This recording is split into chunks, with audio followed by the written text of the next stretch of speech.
is extra formal, so I'm glad I got on stage for you guys.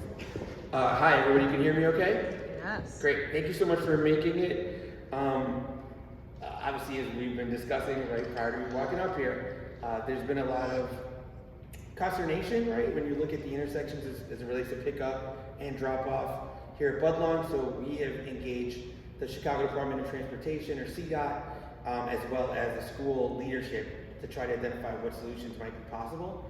So we want to go over what some of the research has shown, as well as some proposals in the interest of really getting everybody's feedback. So after this, we're going to have a form out to hear, well, to pass out to you all, plus the community, plus other parents, plus everyone in the area, to kind of hear what would get consensus as support, and then, you know, communicate back to the neighbors what we think might work. So we're going to have the Department of Transportation come up and do their presentation. So they're going up. And any questions you all have, I'd ask that you just reserve them for the end of the presentation, and then we'll have a conversation after. I'm good? All right, thank you very much. All right, I also wasn't prepared to be this much above everyone, but we'll certainly work with what we have here in the room. So, as the Alderman detailed, so we had a request to do a traffic study here in the area around Budlong. So I just wanted to touch quickly on the typical process is when there's a need for a traffic study, the first step is like knowing a study needs to happen. So typically, as you can see here, a constituent concern or a known safety issue or a change in the neighborhood should be shared to the ward office, who then can request CDOT to do a traffic evaluation there. And through this whole process, it's kind of a back and forth iterative process where we get the request, we study it, we work with the ward and the community on what they would like to proceed with to address the issues in the area. And that brings us to this meeting tonight, where we're going to detail some of the things we've discussed for the Budlong area, and the ward's looking for your feedback on how to proceed from here. So, in this case, the traffic request was related to a review of the pickup and drop-off operations here around the school. There was reports of cars ignoring stop signs, cut-through traffic in the area, and speeding, and then just general requests for improvements to signs and pavement markings. Subsequent to that, there's been multiple kind of rounds of further questions about Washtenaw from Carmen to Lawrence, which we'll touch a little bit on tonight as well. So when we produced the traffic study for Budlong Elementary, we did recommend some additional school zone signage that has been installed already. We refreshed some of the pavement markings in the area. And what we wanted to focus on tonight is some recommendations for the potential for a temporary one-way conversion to kind of address the congestion that happens around the school during those pickup and drop-off times, and then take a look at those other things we were looking at on Washtenaw. So the first topic is this idea of a temporary one-way conversion. So this is something that is actually done at schools all around the city, where just for a short period of time in the morning and the afternoon during the pickup and drop-off times, there would be like cones and barricades put out there just to remove some of the movements in the area, just to smooth everything out, simplify traffic patterns, reduce some of the pedestrian conflicts that exist. So what we were looking at here in conjunction with our review of how the operations were working and what we saw in the field, there could be a possibility of closing Washtenaw southbound just for a short period of time when the school is at that peak pickup and drop-off operation. So really the big benefit here would be at Winona and Washtenaw. You would remove those northbound vehicles that are then going to be making a right turn onto Winona, which, you know, so as a pedestrian in the intersection, that's one less direction you're looking for cars that are coming out of there. For all of the cars that are getting out of the school parking lot, it's just a little less friction there. You have more width to get out on Washtenaw without having that conflicting two-way traffic. So this is something that CDOT, you know, this is something that schools all over the city do, these short-term closures, and it's something that CDOT would, you know, recommend being discussed here as a possibility. So the way this typically works is the school would administer the change. It would be conducted with some barricades, cones, and it would typically be out there for anywhere from 15 to 30 minutes is kind of the typical installation at schools throughout the cities.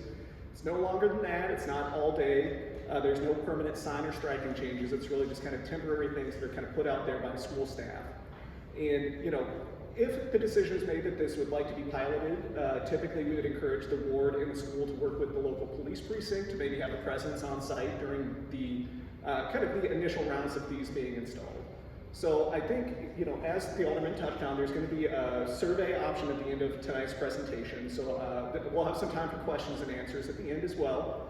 But ultimately, we're here to answer questions at the end of the presentation. You'll have the opportunity to provide that feedback, and then we'll support as needed as we kind of look ahead towards what the options are here with this one-way change. So again, we'll kind of move on through the rest of the presentation, and we'll have an opportunity to come back and discuss this some more. So as we talked about, part 2 of the study was kind of looking at the follow-up for other traffic calming elements that could be put into the neighborhood. So in a neighborhood like this with these residential streets, we would typically be looking at speed humps and detached bump outs as our most likely options. So we'll provide some maps and exhibits of just where they are feasible in this area. There's going to be a lot shown on the screen, but this is really kind of a mix and match. It's not an all or nothing. Each individual one could be evaluated on its own and put in there. Obviously, for speed humps, we'd like to have them on some consecutive blocks just so everyone feels those if that is what ultimately goes in. But just touching on it, speed humps obviously are there to reduce your speed and just kind of calm traffic in the neighborhood. Detached bump outs, which are the bottom image here, they're really just meant to kind of cover off the area where, as you're approaching an intersection, there's a corner clearance sign at most intersections saying, from here to the intersection, you cannot park in this space. Detached bump outs are meant to kind of fill that space in, put a curb there to prevent cars from getting in there at all. The big benefit is cars can no longer park there, so it's easier to see pedestrians as they step into the intersection. And that the curbs that narrow the street, that is a calming effect on its own as well as a driver on the street. If you're approaching an intersection that's 30 feet wide curb to curb, you can speed through that a lot easier than you could if there's detached bump outs in there, kind of narrowing the opening. So with that overview said, we're going to show just some exhibits of what we've kind of discussed on these limits from Winona down to essentially Lawrence. So I know this is very small. The next pages we're going to kind of look at and zoom in on each of these individual intersections going down. So the idea here would be, so just for example, looking at Washtenaw and Carmen, the idea is that we would want to put the detached bump outs on the near side, right-hand side of the intersection. And I'll flip back to this image just to point out that what you can see here is, I'm not sure if my cursor is visible on the screen, but you can see that one of the benefits is that stop sign can actually move out of the grass parkway into that detached bump out. So the stop sign is actually moved closer to the center of the roadway. The stop sign is more visible. So pretty often when we're looking at these detached bump out recommendations, we want to move that stop sign out into the street like that to make it more visible. So getting back to our exhibits here, so the idea would be at each of these intersections kind of going down Washtenaw, detached bump outs would be feasible kind of on that approach, right-hand side, at most intersections.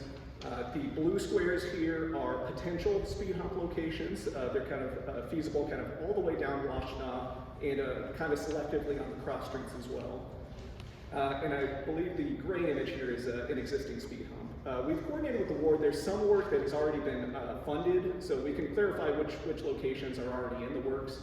But again, these are just further items that can be discussed and mixed and matched and added as needed.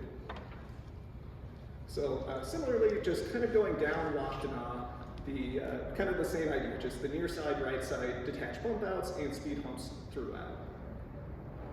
So I kind of sped through this because ultimately the information is we'd love to have this open discussion now about what you would expect to see out of this, any concerns about what we've discussed. We can certainly bring up any of the exhibits you want to spend more time with. So Alderman, I don't know if you just want to say anything and launch us off into Q&A. Yeah, I mean, I think we just kind of go into it so folks have questions. That would be definitely appreciated. Feedback as well as thoughts. But I think maybe we start with questions first, that way we give folks the answer. So if anybody has anything, just raise your hand.